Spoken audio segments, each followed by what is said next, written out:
약간 약 같은 거예요. 제가 엄청 특별한 약을 드리는 건데 약간 항생제 같은 걸 드리는 거죠. 네, 안녕하세요. 이한진입니다. 오늘 드디어 저만의 공부법을 소개해 드릴 차례가 왔는데요.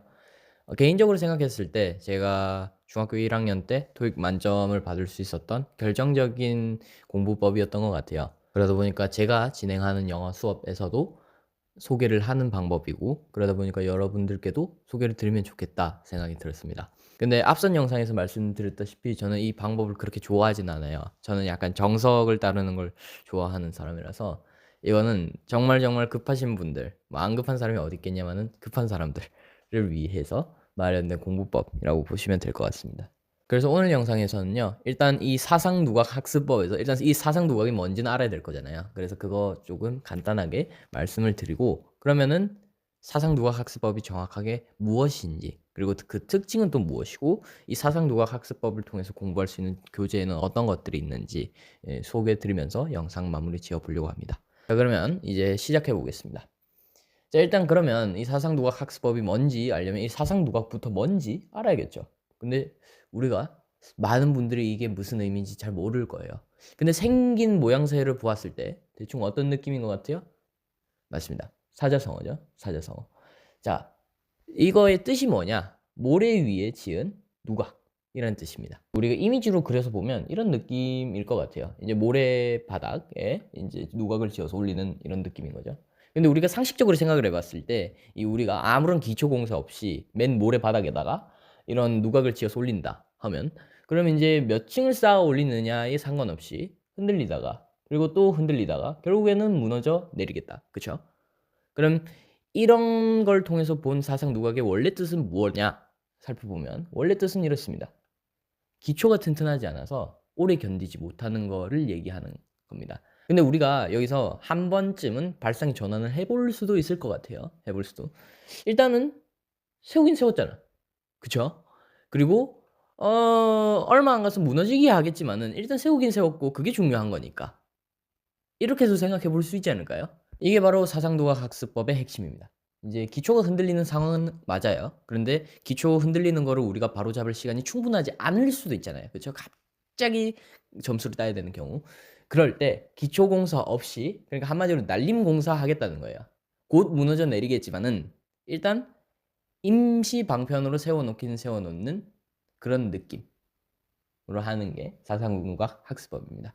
그래서 어떤 측면에서 좋냐? 일단 기초 공사를 할 시간을 아낄 수 있어요. 아낀다는 것도 좀 그렇게 막 좋은 개념은 아니에요. 기초 공사가 필요한 친구니까. 하지만 근데 정말 잠깐 동안만, 한 며칠 동안만 그 완성된 건물이 필요한 사람들한테는 필요한 그런 방법이겠죠. 그러면 이제 구체적으로 어떻게 하는 거냐? 이것도 조금 건물의 비유를 들어서 설명을 드릴게요. 자, 우리가 건물을 지어야 해요. 우리가 건물을 지어야 하는데 이 빈 공간 속에서 제일 먼저 해야 하는 일이 뭘까요? 일단은 이 건물이 쌓여서 올라갈 수 있는 토대를 마련을 해야겠죠. 이 지반을 마련해야 됩니다. 모래를 쏟아 붓든 해가지고 일단 이 지반부터 마련을 해야 돼요. 그 다음에 뭐 시멘트나 콘크리트나 뭐 부어가지고 이 땅을 단단하게 만들어야 됩니다. 이제 지반을 조성하는 거죠. 그리고 난 뒤에 이제 하나씩, 두 개씩, 세 개씩, 네 개씩 이렇게 쌓아 올라가야 되는 겁니다. 그렇죠?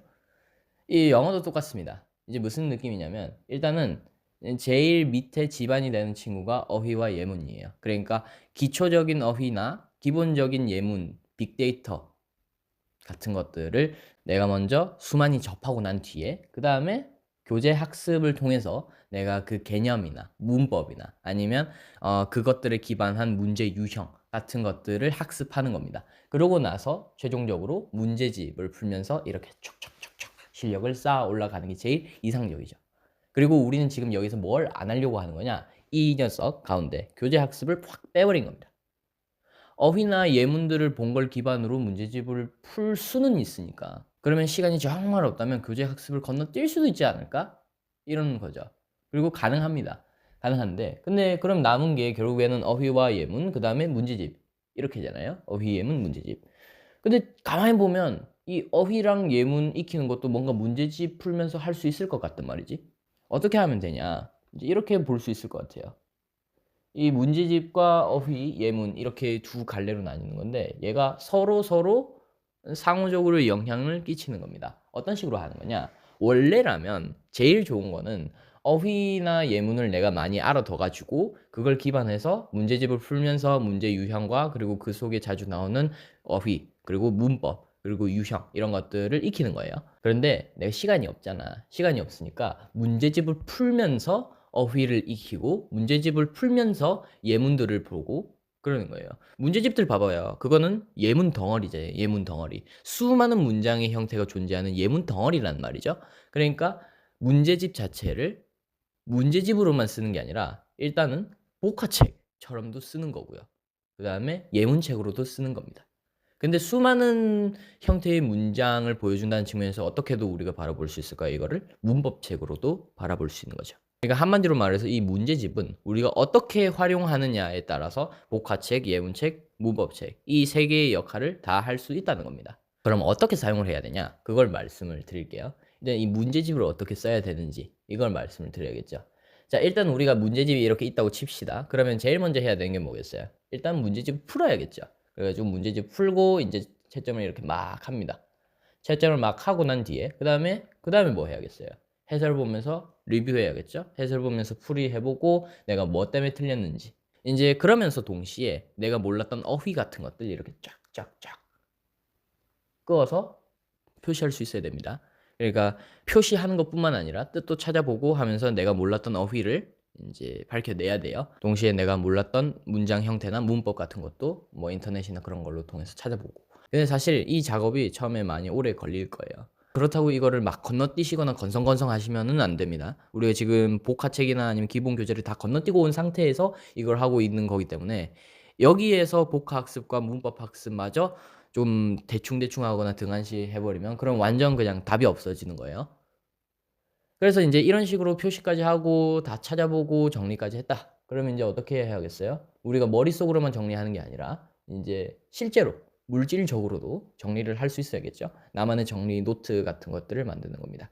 근데 아무래도 이 문법 같은 경우에는 그냥 문법 책 같은 거 보면 정리가 잘 돼 있기 때문에 뭔가 정리 필요성이 확 와닿진 않는데 근데 이제 이런 문제집에서 내가 몰랐던 단어들 그리고 문제집에서 자주 나오는 단어들은 내가 풀면서 감으로 익히는 것뿐만 아니라 이런 식으로 정리가 필요하거든요. 그래서 단어장 위주가 될 것 같긴 한데 아무래도 이런 정리 노트를 만들어가면서 나만의 교과서를 만들어가는 것이 중요합니다.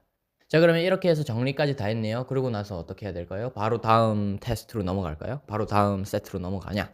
아닙니다. 그렇게 하면 안 돼요. 정리를 했잖아요. 그러면 정리한 거를 내가 써먹을 수가 있어야 될 거 아니에요. 그래야 여러분들도 공부하는 이유가 조금은 납득이 되기 시작할 거고 그리고 그렇게 해야 기억에 좀 더 오래 남아요. 그래서 이제 세 번째로 해야 되는 거는 이렇게 리뷰했던 것들을 기반으로 내가 문제를 다시 풀어보는 거예요. 그러니까 내가 이 단어를 알았으면 내가 이 문법을 알았으면 점수가 어떻게 달라졌을까 상상도 해볼 수 있고 그리고 내가 실제로 배웠던 것들을 집어넣으면서 그러면서 완성된 예문의 형태를 익히는 거예요.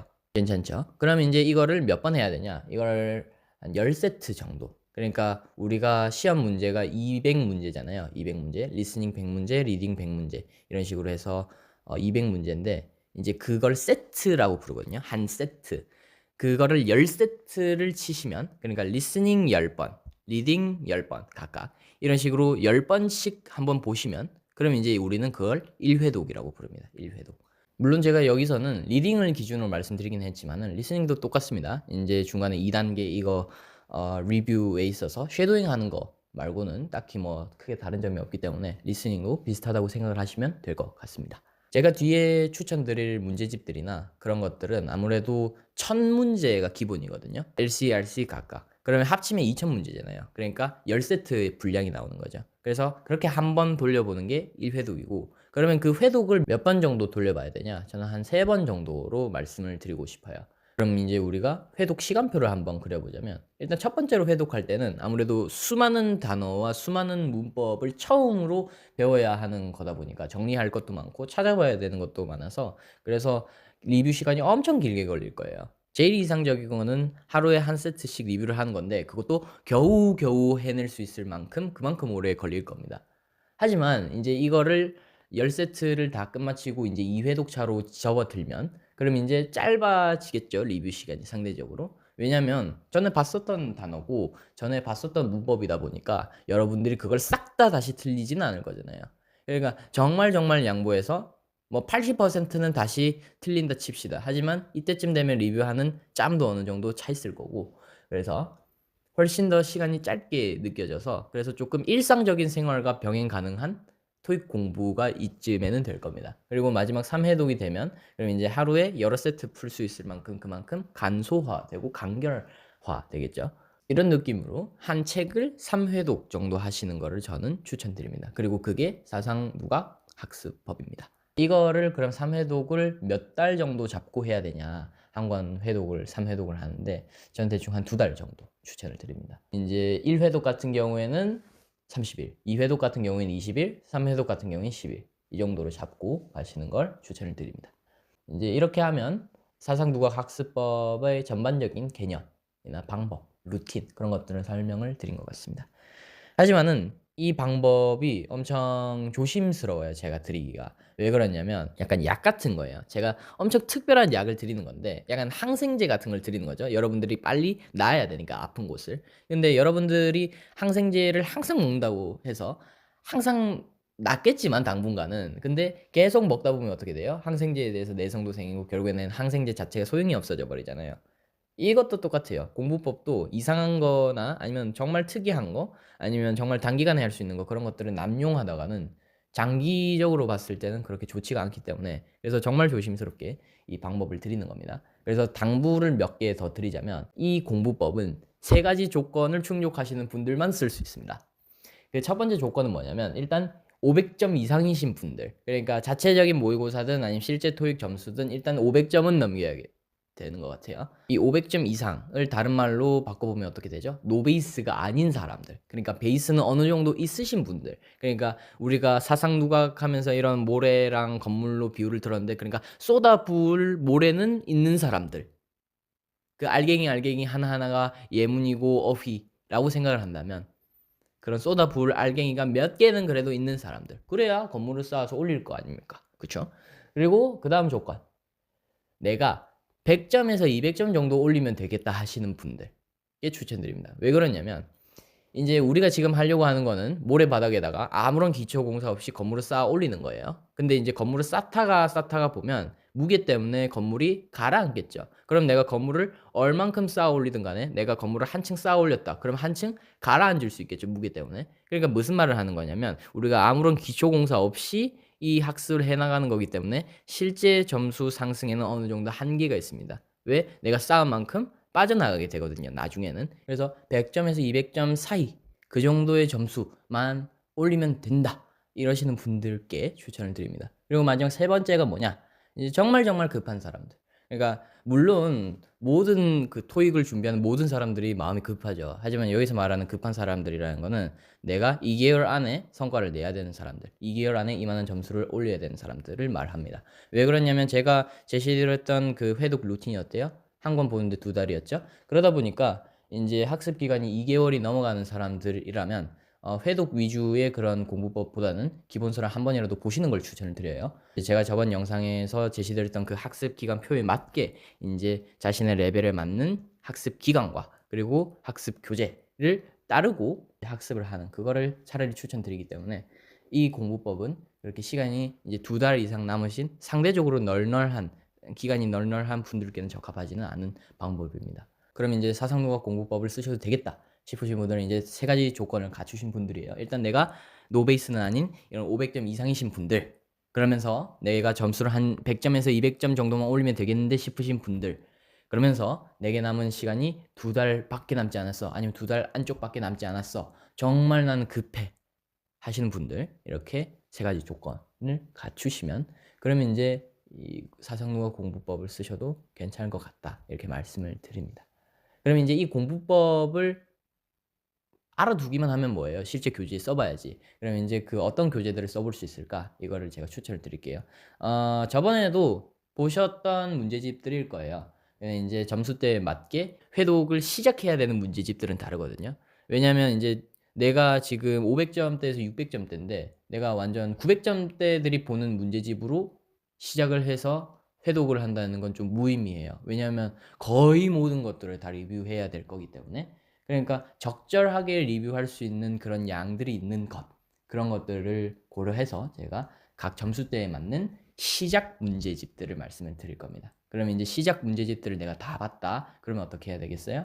그러면 이제 다음 레벨 문제집으로 넘어가면 되겠죠. 그렇게 보시면 될 것 같습니다. 자, 한번 볼게요.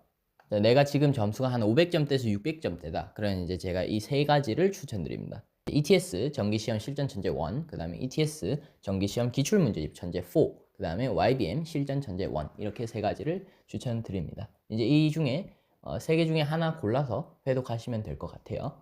그렇게 해서 이제 회독을 했다. 그럼 이제 다음 단계로 넘어가야겠죠. 그럼 이제 다음 단계인 700에서 800점대이신 분들은 어떤 교재를 추천드리냐? 이제 해커스를 추천을 드립니다. 이렇게 해커스 초익, 실전 천재 1, 그 다음에 실전 천재 2, 이렇게 두 개를 추천을 드리는데요. 예전 같은 경우에는 YBM과 ETS의 문제집의 난이도가 실전 토익 문제의 난이도와 유사했어요. 몇 년 전만 하더라도. 그러다 보니까 해커스 토익의 문제집의 난이도가 조금 어려운 느낌이었는데, 근데 이제 요즘에는 실전 토익의 난이도가 조금 상승을 했다 보니까 몇 년 전에 비교했을 때, 그래서 요즘에는 오히려 해커스 토익 실전 천재 1, 2의 난이도가 실전 토익의 난이도와 유사하다고 보시면 될 것 같습니다. 그래서 난이도 같은 경우에는 LC는 좀 어려워졌기 때문에 과거에 비해서, 그래서 실전 천재 2의 난이도, 그리고 RC 같은 경우에는 해커스 토익 실전 천재 1의 난이도를 가진다고 보시면 될 것 같아요. 요즘 정기 토익 시험 같은 경우에. 그렇게 해서 이제 이런 것들로 대비를 하시면 될 것 같고, 자, 그러면 이제 하나가 남았죠. 이제 이 녀석이 남았잖아요. 그죠? 실전 천재 3, 해커스 토익 실전 천재 3, 이제 제일 끝판왕이죠. 이제 개인적으로 제가 생각하는 메이저 회사들, 토익 메이저 회사들, YBM, ETS, 그 다음에 해커스, 이 세 가지 브랜드 중에서는 제일 어려운 편에 속하는 그런 문제집입니다. 이제 이분들은 몇 점대를 위한 거겠어요? 이제 900점대이신 분들을 위한 그런 문제집입니다. 제일 어려운 문제집이에요. 그래서 실전보다 매우 어려운 느낌이기 때문에, 그래서 이걸 처음에 푸시다 보면 내가 이만큼 어려운 걸 내가 풀 필요가 있을까? 이만큼 내가 대비를 할 필요가 있을까? 생각이 드시긴 할 건데, 근데 그래도 이제 저번 영상에서 말씀드렸다시피 내가 혀를 좀 마비시켜야겠다. 내 혀를 좀 둔감하게 만들어가지고 시험이 아무리 매운맛이더라도 그래도 내가 아무런 고통 없이 편안하게 시험을 칠 수 있으면 좋겠다 싶으신 분들이라면, 그럼 이제 이걸 통해서 이제 공부법을 시도해 보셔도 좋을 것 같습니다. 이제 문제집까지 이렇게 소개 드리면 이제 공부법에 대해서 소개를 진짜로 다 드린 것 같아요. 이제 이번 영상에서는 사상두각 공부법이라고 해서 저만의 특별한 공부법에 대해서 말씀을 드렸습니다. 아무래도 제가 실제로 제가 수업을 하고 있는 수업, 네, 말이 좀 이상한데, 제가 실제로 가르치고 있는 수업에서 제시 드리고 활용을 하고 있는 방법인 만큼 여러분들도 적절하게 쓰시면 좋을 것 같아요. 그리고 무엇보다 중요한 건 앞서 말씀드렸던 그 세 가지 조건, 부합하는지 안 하는지 그것도 한번 살펴보시고, 그리고 객관화된 자신의 영어 실력에 맞게 이 방법을, 학습법을 적용하시면 좋을 것 같습니다. 이제 다음 영상은 우리들이 리딩을 풀 때 제일 큰 골칫거리죠. 타임 어택을 우리가 어떻게 적절하게 대비할 수 있을지에 대해서 말씀을 드리려 합니다. 이제 LC 그리고 RC, 그러니까 Listening Comprehension, Reading Comprehension에서 각각 우리가 할 수 있는 노력들에 대해서 말씀을 드려보고요. 그리고 그것들을 우리가 어떻게 대비할 수 있을지, 그거에 맞게 어떻게 연습을 할 수 있을지, 그런 것도 말씀을 드리려 합니다. 그리고 우리가 문제들을 또 풀다 보면 이제 아무래도 시간이 부족해질 때, 그때 이제 문제들을 찍어야 되는 상황이 펼쳐질 수도 있어요. 그럴 때 좀 적절하게 쓰실 수 있는 팁 같은 것도 담아보려 하니까요. 많은 관심 부탁드리겠습니다. 이번 영상은 여기까지고요. 다음 영상에서 뵙도록 하겠습니다. 고맙습니다.